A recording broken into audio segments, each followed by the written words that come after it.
Fight time, we definitely gonna try to take each other heads off, and the closer the fight goes, we both gonna be eager to, show who's the more dominant fighter. At the seams, you gotta pick a side. I'm going with Crawford. I'm here to support Crawford. But boxing IQ is off the charts. You know what I'm saying? Next to Canelo, not taking nothing away from me. Terence Crawford stunned Piers Morgan live on air with just 5 words. We're gonna take each other's heads off. And he didn't stop there. With bold conviction, Crawford declared, a win against Canelo Alvarez would put me on Mount Rushmore. It wasn't hype, it was a mission statement. Raw, direct, and fearless. Crawford set the tone for what promises to be an unforgettable clash. And deteriorate, in camp.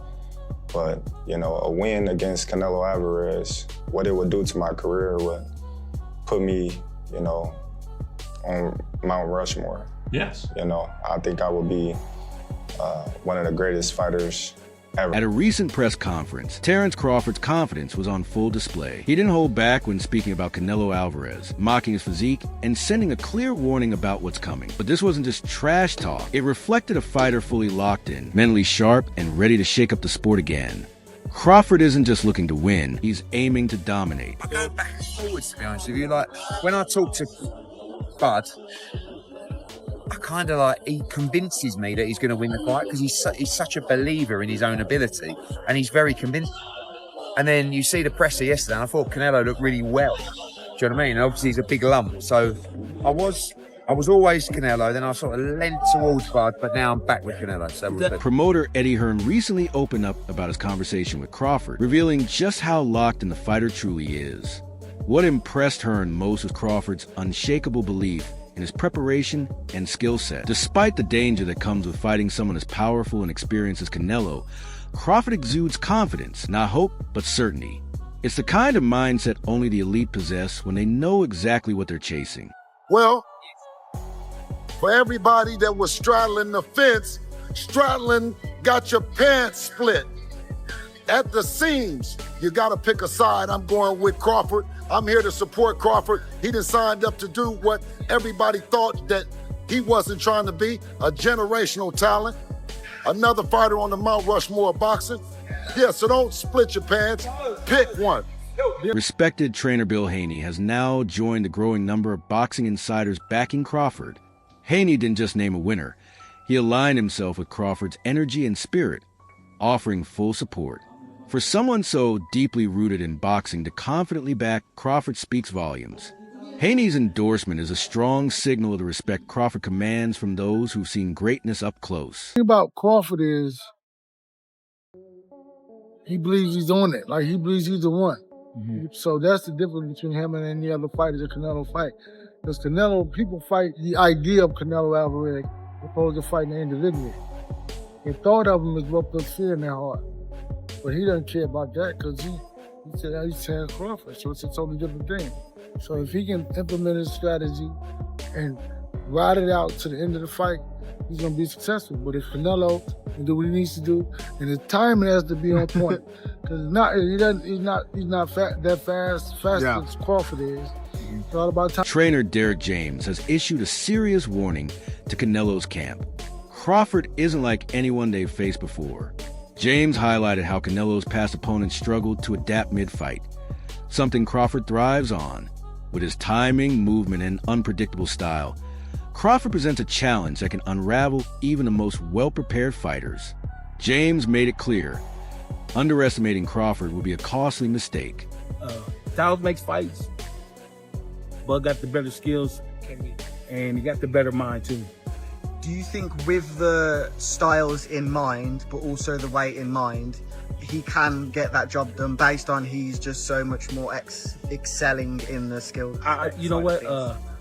He gonna get the job done. I promise you that. He'll get the job done. Because Bud boxing IQ is off the charts. You know what I'm saying? Next to Canelo, not taking nothing away from me. But Bud just a little bit. Brian Bomac McIntyre, the architect behind Crawford's game plan, says his fighter is in peak form, from conditioning and sparring to film study and strategy. Bomac believes Crawford is physically and mentally primed to execute the perfect fight.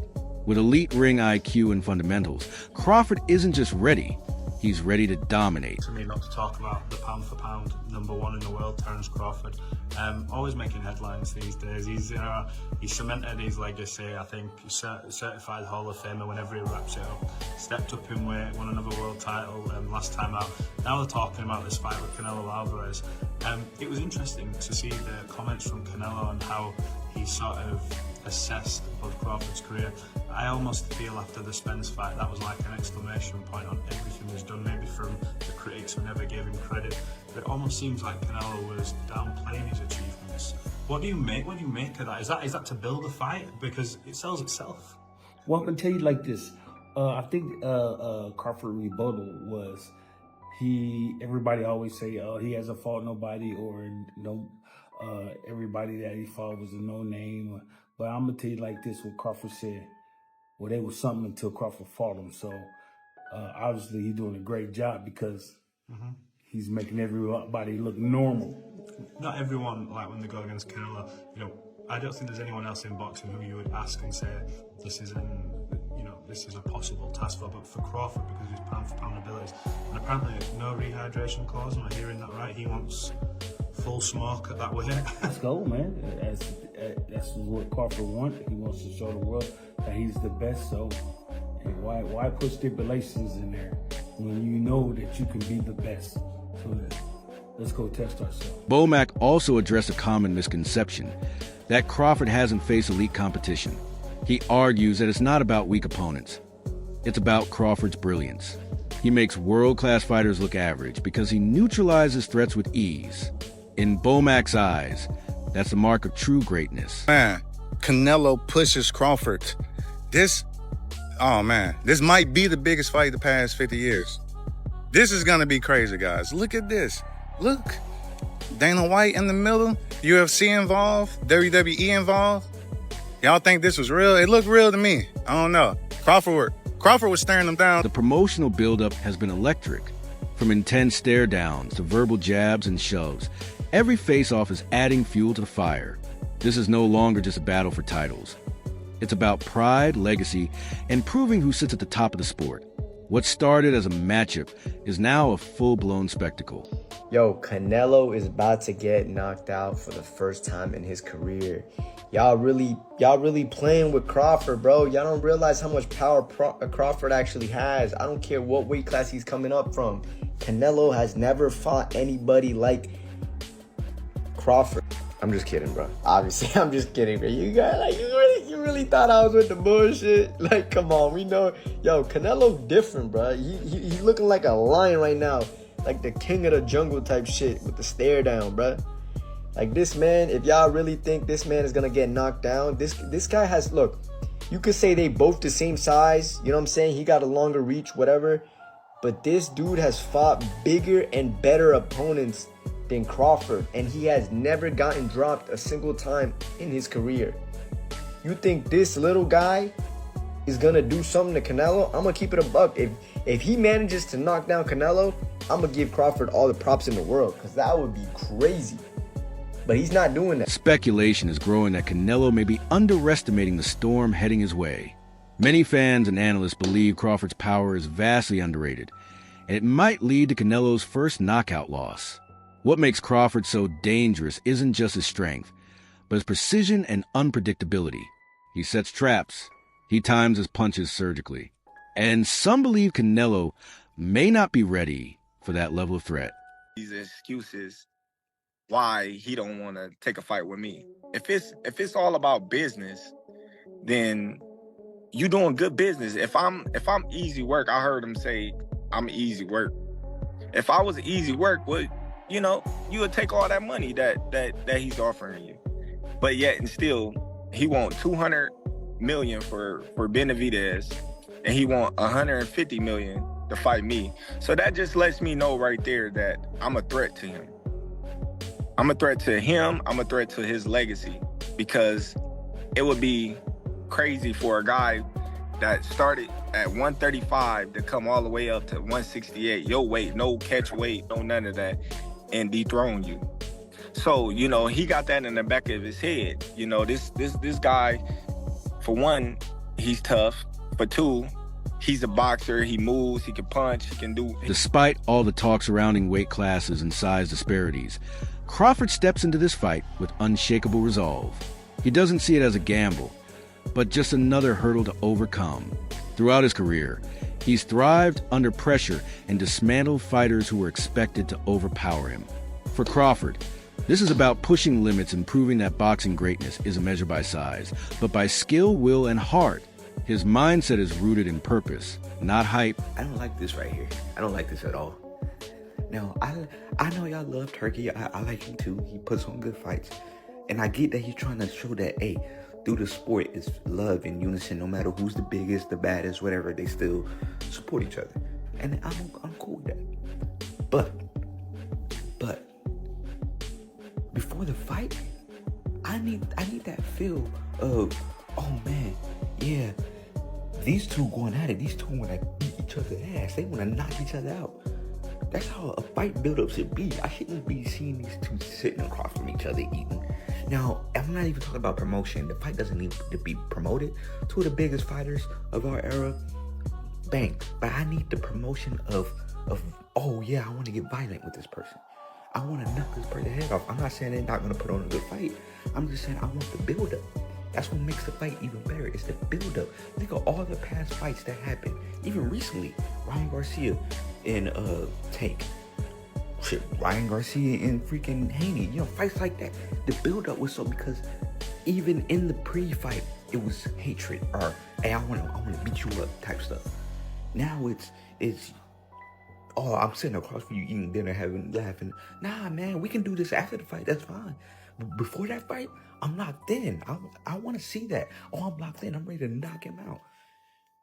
I don't know. That's just my opinion. You know, I know a lot of y'all have your opinions, but comment what y'all think about this. Amid all the pre-fight theatrics, a surprising undercurrent has emerged: mutual respect. Despite the verbal jabs, both fighters have acknowledged each other's professionalism and legacy. Footage of them casually sharing a meal went viral, reminding fans that beneath the rivalry lies real sportsmanship. This contrast between public aggression and private courtesy adds a unique emotional layer to their showdown.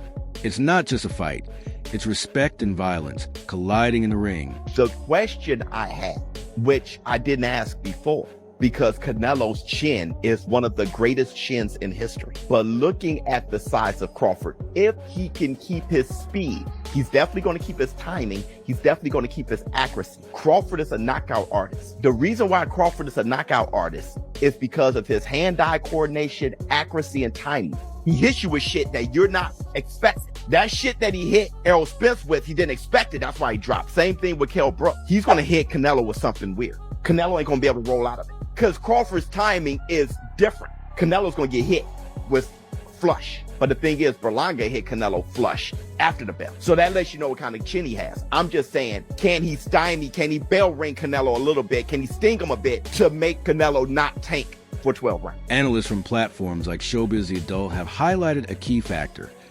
timing over power. Yes, Canelo has one of the toughest chins in the sport, but Crawford's brilliance lies in his ability to find openings few others can. It's not about how hard he hits, it's about when and where he lands. And if Crawford lands at the right moment, it could be the shot that delivers Canelo his first knockout loss. I think Terence Crawford is a marvelous boxer, arguably the best in the world, pound for pound. But can you hurt Canelo? If you can't hurt him, I have no doubt he can outbox him. My issue is, if you can't hurt him, what kind of a challenge can you truly pose? What do you say to that? No, that's a great point. I mean, here's the thing. Canelo Alvarez has a historically great chin. Now, I go way back when he first came to the United States and started boxing, and he found himself on an HBO pay-per-view undercard years and years ago, fighting against the older brother of the great Miguel Cotto. His name was Jose Miguel Cotto, and he had gotten a ton of hype. He had signed with Golden Boy Promotions, and a lot of those of us in the media, and I had seen him a couple of times before that. This is my first time seeing him in person, really paying close attention. And he almost got knocked out in the first round. And I remember Stephen A., all of us looking around at Media Row going, what the heck is this all hyped about? This man can't take a shot. He's going to get drilled. He was lucky that the fight was over, that the round was over in round one, or there might have been some much more trouble. Stephen A., that was 16, 17 years ago. I've never seen him wobbled, rocked, physically, visibly hurt since then. He has an all-time great chin going in the ring with tremendous punchers. Terence Crawford coming up 2 weight classes, do any damage? Yeah, he's a slick boxer, and he's also a good puncher in the welterweight division, in the junior welterweight division, in the lightweight division. But even at junior middleweight, which is where Terence Crawford had his most recent fight back in August, when he moved up and he won a world title, he didn't blow the doors off. He fought a very tough, solid opponent named Israel Madrimov. He gave him a good fight. It was very close. Madrimov's people seem to think he might have even been able to edge it out. But if you can't hurt an Israel Madrimov at 154, what the heck are you going to do with Canelo Alvarez, the sturdiest guy in the world, at 168? So that aspect of it is certainly a problem. You mentioned about Charlo. Charlo was there to get his check. I know one thing about Terence Crawford. He's not going to just come to turn up to get the check. He'll at least try. And Charlo, I don't think, really tried.